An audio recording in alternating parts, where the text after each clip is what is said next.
ঠাকুর শ্রী রামকৃষ্ণ গিরিশের প্রতি বলছেন, তীব্র বৈরাগ্য হলে তাকে পাওয়া যায়, প্রাণ ব্যাকুল হওয়া চাই। শিষ্য গুরুকে জিজ্ঞাসা করেছিল, কেমন করে ভগবানকে পাব? গুরু বললেন, আমার সঙ্গে এসো। এই বলে একটা পুকুরে লয়ে গিয়ে তাকে চুবিয়ে ধরলেন। খানিক পরে জল থেকে উঠিয়ে আনলেন ও বললেন, তোমার জলের ভিতর কীরকম হয়েছিল? শিষ্য বললে, প্রাণ আটুবাটু করছিল, যেন প্রাণ যায়। গুরু বললেন, দেখো, এইরূপ ভগবানের জন্য যদি তোমার প্রাণ আটুবাটু করে তবেই তাকে লাভ করবে।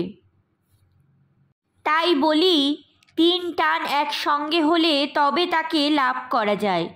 বিষয়ীর বিষয়ের প্রতি টান, সতীর পতিতে টান, আর মায়ের সন্তানেতে টান। এই 3 ভালোবাসা একসঙ্গে করে কেউ যদি ভগবানকে দিতে পারে তাহলে তৎক্ষণাৎ সাক্ষাৎকার হয়। ডাকো দেখি মন ডাকার মতো, কেমন শ্যামা থাকতে পারে? তেমন ব্যাকুল হয়ে ডাকতে পারলে তার দেখা দিতেই হবে। সেদিন তোমায় যা বললুম ভক্তির মানে কি, না কায় মন বাক্যে তার ভজনা। কায় অর্থাৎ হাতের দ্বারা তার পূজা ও সেবা, পায়ে তার স্থানে যাওয়া, কানে তার ভাগবত শোনা, নাম গুণকীর্তন শোনা, চক্ষে তার বিগ্রহ দর্শন। মন অর্থাৎ সর্বদা তার ধ্যান চিন্তা করা, তার লীলা স্মরণ মনন করা। বাক্য অর্থাৎ তার স্তব স্তুতি, তার নাম গুণকীর্তন এইসব করা। কলিতে নারদীয় ভক্তি, সর্বদা তার নাম গুণকীর্তন করা।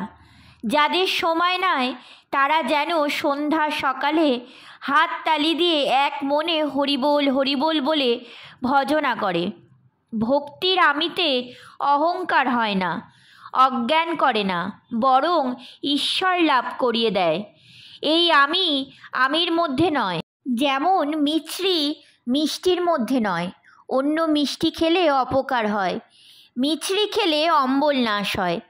নিষ্ঠার পর ভক্তি, ভক্তি পাকলে ভাব হয়, ভাব ঘনীভূত হলে মহাভাব হয়, সর্বশেষে প্রেম।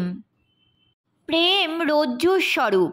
প্রেম হলে ভক্তের কাছে ঈশ্বর বাধা পড়েন, আর পালাতে পারেন না।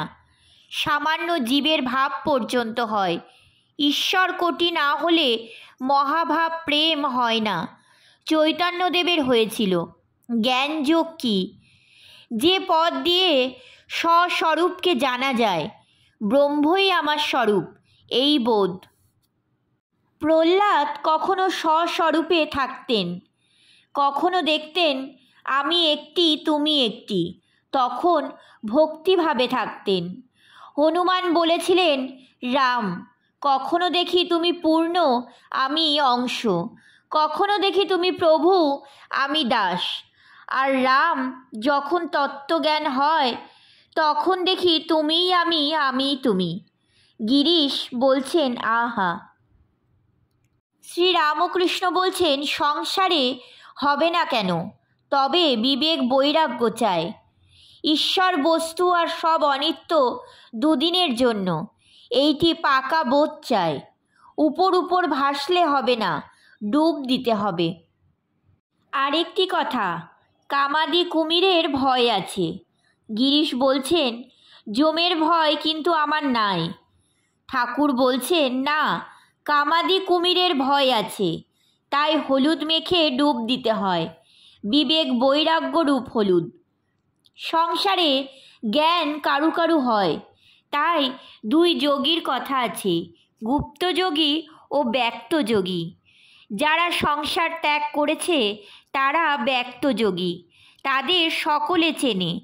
গুপ্তযোগীর প্রকাশ নাই।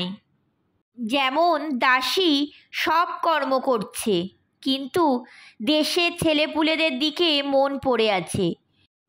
আর যেমন তোমায় বলেছি, নষ্ট মেয়ে সংসারের সব কাজ উৎসাহের সহিত করে, কিন্তু সর্বদাই উপপত্তির দিকে মন পড়ে থাকে।